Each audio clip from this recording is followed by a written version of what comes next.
I've had love handles since I was 4. What? Boom, boom, boom, yeah, get your kit off. Oh, great, so we're back on the vaginas. It's bendy. I actually took it to go away. I want more penises here. Don't shag cows. Clitoris. Please never do that in my house. Hello, and welcome to Swipe, Match, Marry, the modern relationship and dating podcast. I'm James. I'm Marny. And I'm Steve. Join us as we explore love, life and dating in London. Do we have to adapt to find love? How do you find and define your sexuality? Has the internet ruined dating? We're going to be discussing all of this and more as we attempt to unlock the code to modern dating culture. Please be aware that this podcast contains adult content, sexual themes and strong language, which is the only reason why I'm here. Now let's get into the show. Hi everyone. Hello. Hi Steve. Hi James. Howdy. Welcome to the podcast. Thanks for listening everyone. So today I made key lime pie for you guys to eat. Wait for Now, that. this recipe is my mum's recipe. I say it's my mum's recipe. It's not really. She got it off the internet. She's a recipe thief. She's a recipe thief. But I emailed her and said, oh, can I have the recipe for the key lime pie? And she sent it to me. She said, oh, are you having people round? And I said, no, I'm going to my friend James's house. I've actually started recording a podcast, Mum.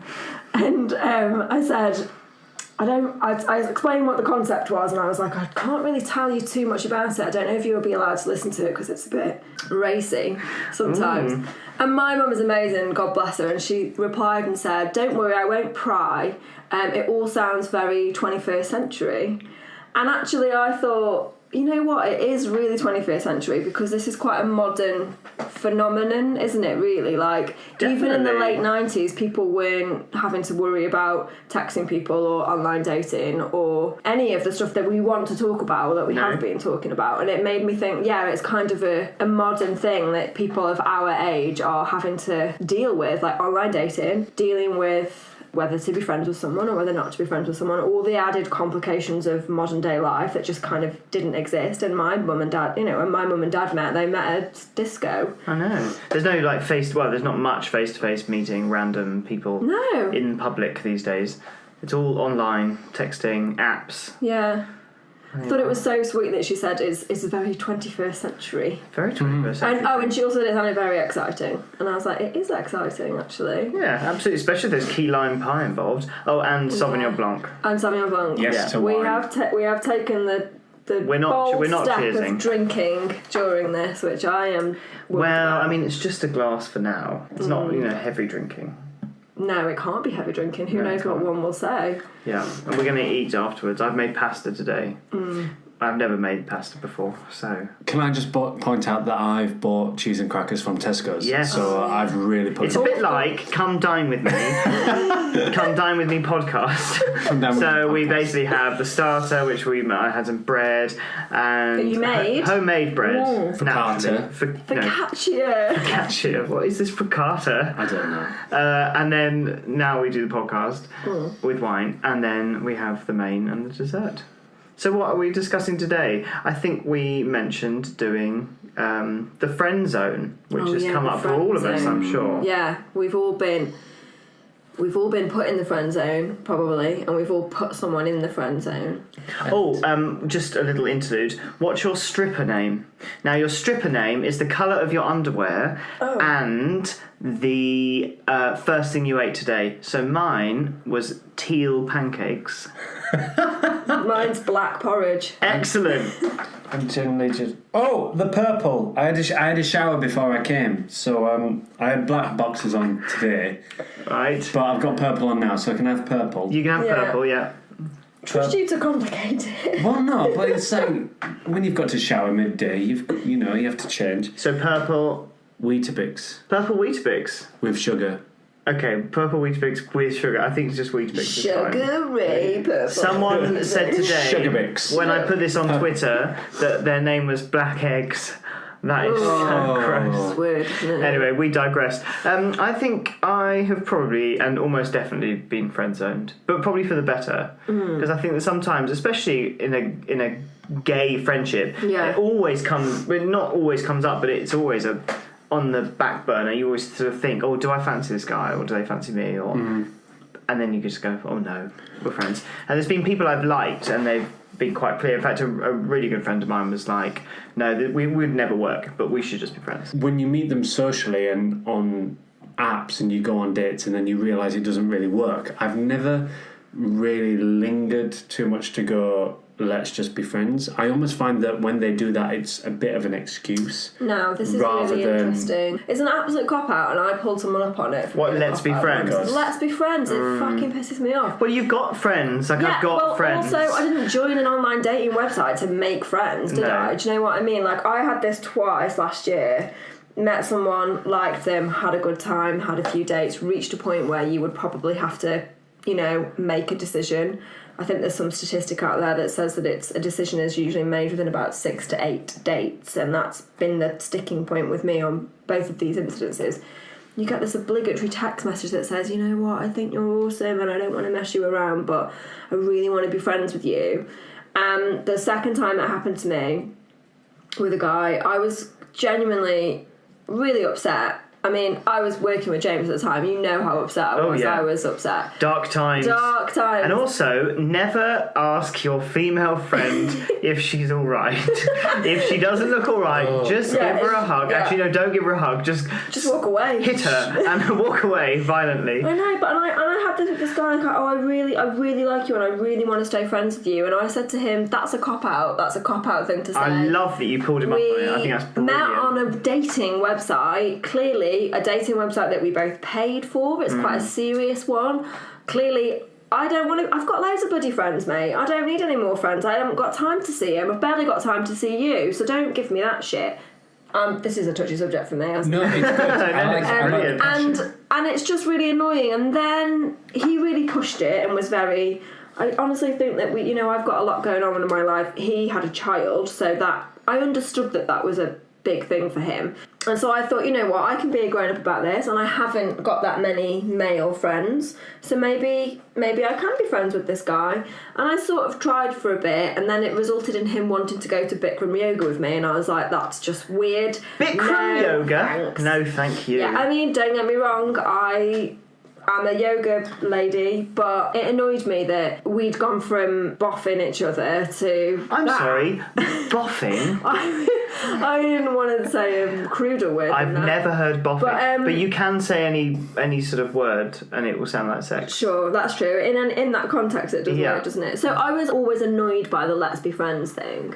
And I've got a female friend who online dates a lot, and she always uses it. And I kind of pulled her up on it and said, it's not cool, Dave, my female friend. Yeah, I just think, especially if you've met under those circumstances, just don't bullshit about it. I know it's not the best thing to do, and I know the other person receiving the message is not an idiot. However, there is some intention there of going, oh, shit, like...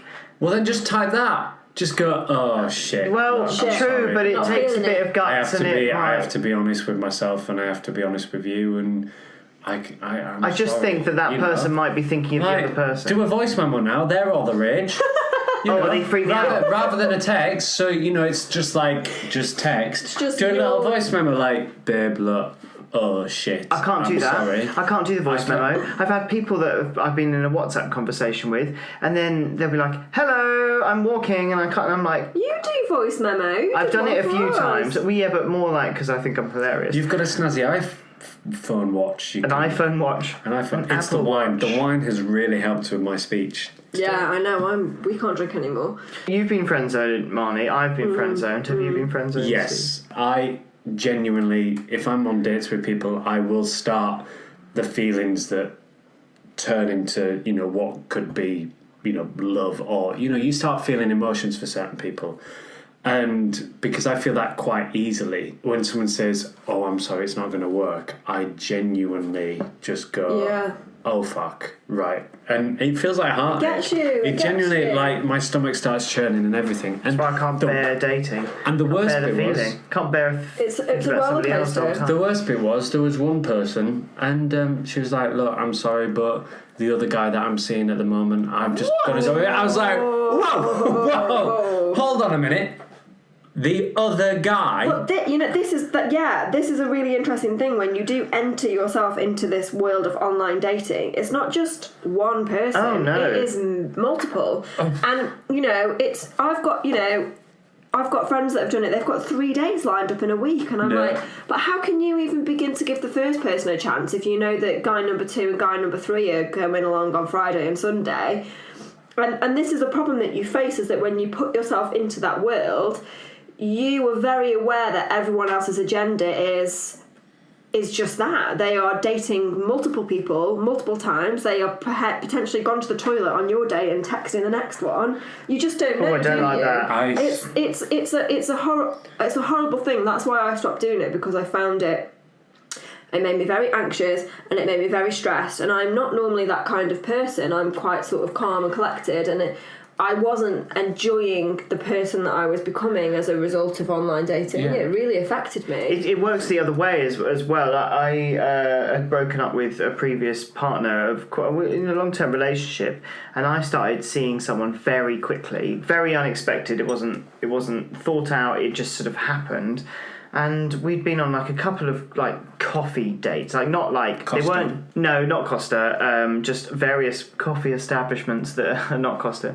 And we'd sort of been seeing each other, and there was a point where he invited me over to his place, and I thought, okay, like sure, that's a bit of a big step, and I wasn't sure what was going to happen. But I really, really liked him, and I'd sort of checked out of my last relationship, like not checked out in a sort of. Like I never cheated on him, but I was sort of, once we broke up, I was like, oh no, this had been gone a long time, like, and I was over at this new guy's house, and I was so overcome with like guilt. Really? Oh god, I was awful. I felt sick. I thought I was going to be sick. It was just so awful, knowing that my ex was like in our old flat, and I was at this new guy's house. How did you meet the new guy? Sorry. I'd known him a while. No, not online. Through a formal project I'd worked on, and he was involved with that. And we were just friends. And then when I broke up with my previous partner, Dave, we just sort of started talking. But there was no weird intentions. There was no crossover at all. And yeah, I just was at his house, and I had to leave because I just was so like overcome. And I am exactly the same if I'm dating somebody. Not that I have to do that anymore, thankfully. It's a one-person thing, but I'm very much like that anyway. I think it can be on both sides. I think it's hard not to get distracted when you are online dating though, because people just keep flying at you all the time, and it's this like, I certainly understand the online thing, but I think if you've been on like 2 dates, then I'm like, oh no, I can't go out with someone try else. and make it exclusive. But that is definitely a thing, and that's usually when it comes to turning point in deciding whether it's going to be more serious or not, is when you actually broach the subject of, are you seeing more people with that person, and they go, loads. Yeah, actually I am, and you have to ask them to stop. That's a thing. That's definitely a thing. So this turning point you mentioned, between 6 and 8 dates. Yes, is that apparently, right? That's the average. Yeah. Apparently, that's how long it takes before you mutually decide that it's exclusive. That doesn't sound like long, does it? 6 to 8 dates. No, but I mean, I think the thing he's about... counting on his fingers. The thing about... I'm just going through the process at the minute. I'm like wondering, God, do I need to make a decision? Date 1, date 2, what do you do? I mean, I think that's before the pair of you kind of decide that you will move forward together without being with other people. And I think that, there's a lot of leeway in that, isn't there? But... No, it's quite nice. For me, I think it 6 sounds like a dates good seems target. really soon. I don't know. Does it? Well, it depends. Like, if you have 1 date every week, that's a month and a half. Yeah, I suppose. That's a lot of thinking time. That is a lot of thinking time, but it's not a lot of actual time spent together with that person. Depends how long your date is. See, this is... I know, but even if you date today, it's only 6 days. Yeah, but there's all the texting and stuff in between. Yeah, well, and also this is another thing, isn't it? Is that particularly with online dating, and even not online dating, but sort of modern dating culture, is that you spend so much time connected to your phone, texting back and forth with that person. I'm in a bit of a thing at the minute with someone where I'm hoping to meet them next week, but I've texted him, I've spoken to him every day, and you have that exciting thing when the little dots come up on your phone and you know that they're texting you. I still get that. Like 3 years in, so 3 and a bit years in, and I still get that. And blue tick phobia. on WhatsApp. Oh God, Yes, I I know. have And the Lunatic typing. phobia drives it's me horrid. insane when you're just sending them a text and then you can tell that they've read it. Yeah. You can turn that off. And they were online. Yeah. And I'm not turning it off. I was going to say, I've turned it off. I've turned it off. And you can tell when they're online or when they were last online. Yeah. And I'm like, well, they read that message.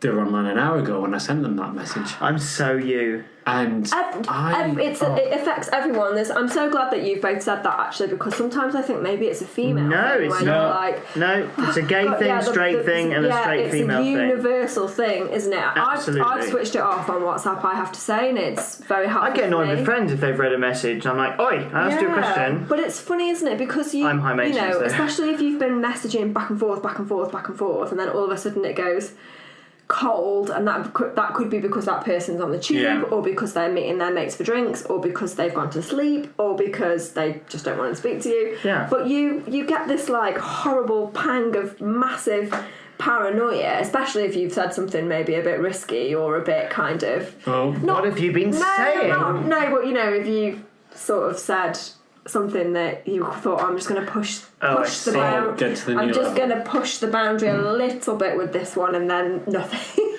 But then horrible. But then you that's fine on WhatsApp and it's fine and you've got that system in place. But then the one time that you text somebody else something and then you go, God, I should have done it on WhatsApp because then at least I would have seen if they've read it or not. See, I quite often don't use WhatsApp because of that. Yeah, I would do the same. Because it encourages paranoia. Yeah, it does. WhatsApp does. Yeah.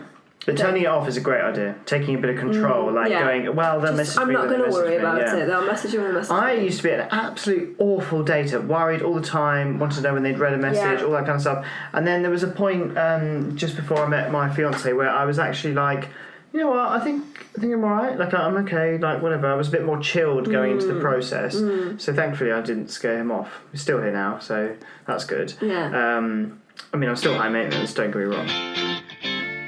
We hope you're enjoying the chat so far. If you want to get in touch with us or share your dating stories, you can follow us on Twitter @SwipeMatchMarry. Now let's get back to the podcast. Everything we've just been discussing is making me think rather randomly of the ITV2 programme Love Island. Oh, man. I mean, I've been watching it intently, and I am half punching myself in the face, metaphorically, because I cannot bear that I'm watching it, and I'm also loving it and completely gripped. It's your fault that I am watching Love Island. Normally I am really snobby about all of these programmes, and I get on my soapbox on my high horse and I go, I'm not watching They these are terrible enjoyable. programmes. And all because I thought, I'm going to watch it for a bit of podcasting research. And I am hooked. Oh, me too. I'm so... I am going to be completely and utterly clueless on what you're going to do. Oh, well, shall I fill you in with what happened? James, explain the concept of Love Island. So the concept, and I don't mean to be cruel, but there are a lot of slags. Male and female slags. Male and female slags. They are in this villa in Spain. And the first time you see any of these people, the women, of which I believe there were 6 to start with, are standing in a pool. Oh, and they are all, and I mean all, they are stunning. Like, they're not my cup of tea, but in some way, all the men and all the women are absolutely stunning. Like, ripped, hard beautiful, bodies. Bikinis, like, they are not real people. Okay. And Caroline Flack introduces the concept. She's like, right, you 6 women in the pool, we're going to bring out a different man and to introduce you to them. Then you will step forward if you fancy them, and then they will pick someone. They can pick whoever, whether they stand forward or whether they don't, but they can pick whoever they want. So first point, that's awful. Like, horrendous. This man really is coming sexist. in. Yeah, really sexist. This man is coming in, seeing these watery bints in the pool. And just picking one because of what they look like. Yeah, it's based on looks. And then you get It's to a like Tinder point. in real life, Tinder in a pool. It is. It's Tinder in real life. That's exactly what it is. It's just awful. So so a man comes out. A girl might step forward and he might go, oh, I don't know that one, and then goes and stands with them. Then it gets a bit more interesting. In the pool, yeah, they stand in the pool. I'm not quite sure. I bet they look like little prawn feet afterwards. And then all the men come out, and they all pick a different woman, but then sometimes when someone's already paired off, the woman will still step forward, because remember, she's just met this person that she thinks is hot. She could think someone else is hot, which is kind of the whole concept of the show. And then they're all paired up, and then they bring in this extra man, who I would like to add is a dick. Yeah. He's Maybe we shouldn't get too much into slagging off. Yeah, no, maybe you've got to remember maybe not, but I mean, they are real people. As someone who's never seen it and never seen them and never seen how they act and behave, they're knobs.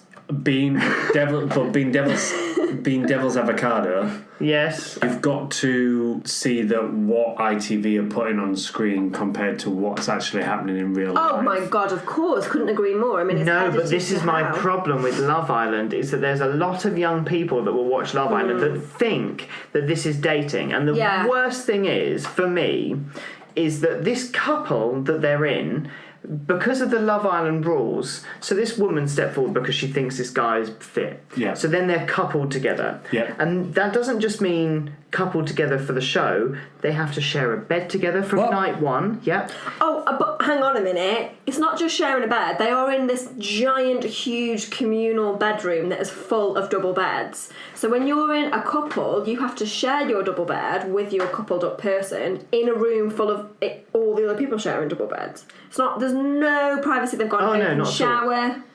I mean, it's beyond crackers. Yeah. If you ask me. It's totally beyond crackers. Anyone do that? Well, because they're looking for love, Steve. I think they're looking to go on Celebrity Big Brother. Yeah. And it is pretty horrendous. So these people, they're like forced together.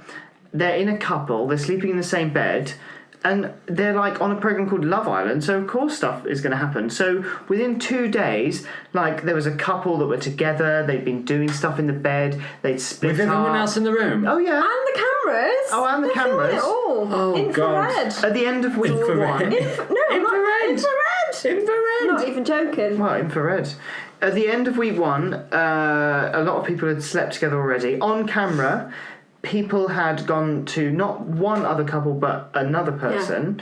It's pretty shocking. And then of course they bring in like a new fit girl or a new fit guy to mix things up. They put new people in really to mess things around. And it's a game, so not only are they doing this sort of big old charade about relationships, but every so often they do a recoupling, which sounds a bit like the Hunger Games, where they assess their situation and decide, do I want to be coupled with the person I'm with now, or do I want one of these new girls, or do I want a girl that I've got to know a bit more? So then it all changes, and then normally some people are left off without a partner, and then they're kicked out of the house. Yeah, so basically you can only stay in the house if you're in a couple. If you're single, you don't get to stay in. I mean, what's the point? Do they win money or something? I actually have no idea. I guess they win money. But hang on. So if there's the same amount, if there's the same amount of girls as boys, no, they put an odd number of boys in initially, so there was a guy on his own. So they know that. Yeah, and they balance the control. So 1 minute the girls are going. It's like sexy musical chairs, isn't it?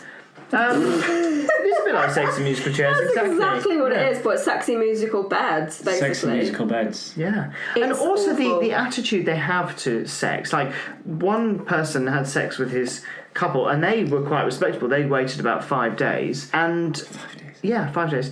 So they had sex, and because they were in a communal bedroom, he got out of bed and started running around, like, cheering. Yeah, talking about he had sex. It's proper like, bruv, I banged her, yeah, bruv, shaking hands, high fiving. Before he washed his hands. I'm guessing. I'm not quite sure about that, but yeah, it's so fascinating. And someone had sex in the cupboard. There are a lot of people that will watch programmes like that thinking that this is the way it should be. Yeah. And this is the right way to meet somebody, and that jumping into bed with somebody immediately is a good idea. That's what worries me, is that young women and young men are going to look at that and think that that's normal. So with everything of Love Island, do you think these people have actually gone on this programme to find love? Not really. I don't think they've. But then what's the point in the programme? But the programme is to get people to watch it, which is exactly what it does. But no, I don't think they've gone on for the one. I think they've gone on for a nice holiday.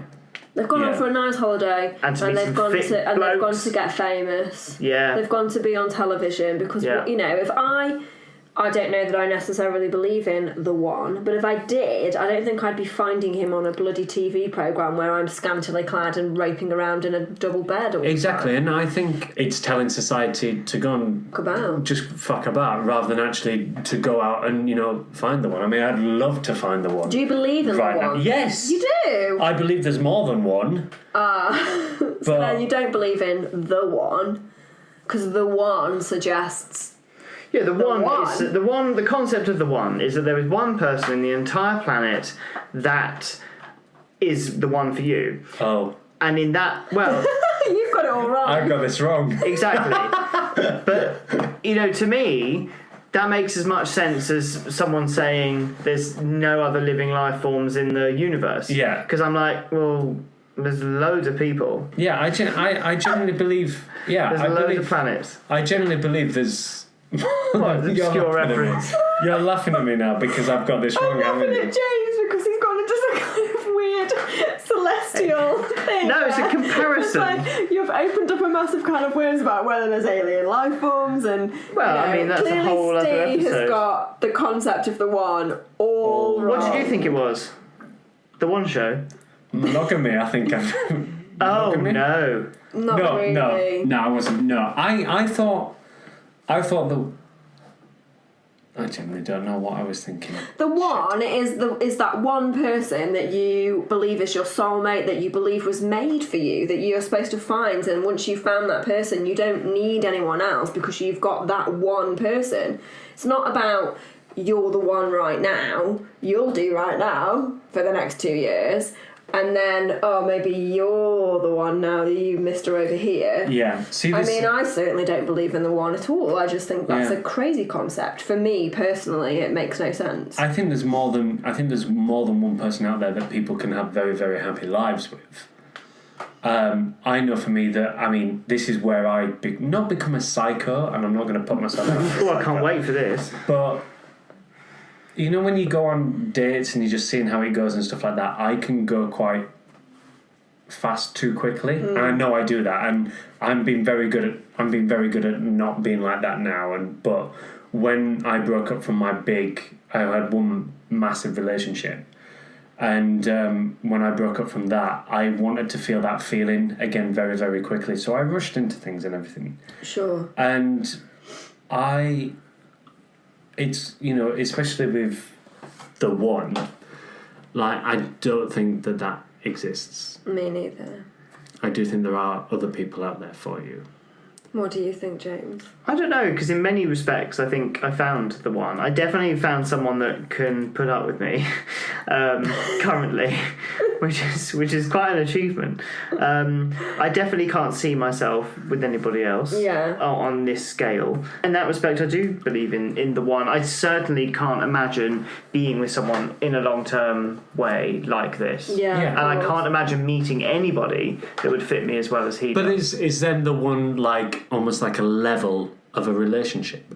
I guess so. That's a good point. That's a good way of putting it. I think for me, the one doesn't really fit into modern life. No, I don't think it does. I genuinely don't. As sad as that is, it's a really... And I wish I felt differently. I really do. I wish I wasn't this cynical, and maybe things would be slightly easier for me if I did believe in the one and I would have a very romantic view of my future, but I just feel very cynical about it, to be honest with you. And I've had very intense feelings for many different people, and they've either been very short-lived or they've lasted a long time, and those feelings have changed, and it's made me quite sort of jaded in a way, actually, which is sort of sad, really. I definitely don't think you're on your own in that, though. No. I think it's a phase in a relationship more than there's just one person out there for me. I've come to the point where I know this person so well, I love this person so much that I think I'm ready for them to be the one person I'm going to spend the rest of my life with. Yeah, rather I like than that. searching out for the one. And I think you could do that with many different people. My problem is that I think of that before I've even been on 4 dates with them.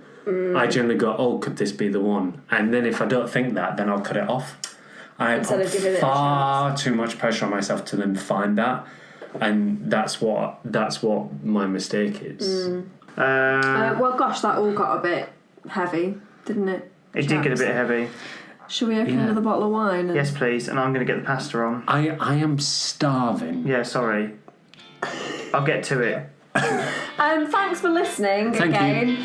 And yeah, please listen next time. Thank you for listening to this episode of Swipe, Match, Marry. We'll be back next week for more relationship hijinks. Until then, please remember to subscribe using the podcast app so you don't miss out on any future episodes. If you're braving the world of dating, or even if your dating days are behind you, we'd love to hear from you on Twitter. Give us a shout at Swipe Match Marry. And as always, we hope that next swipe leads to a match and maybe even a lifetime of happiness.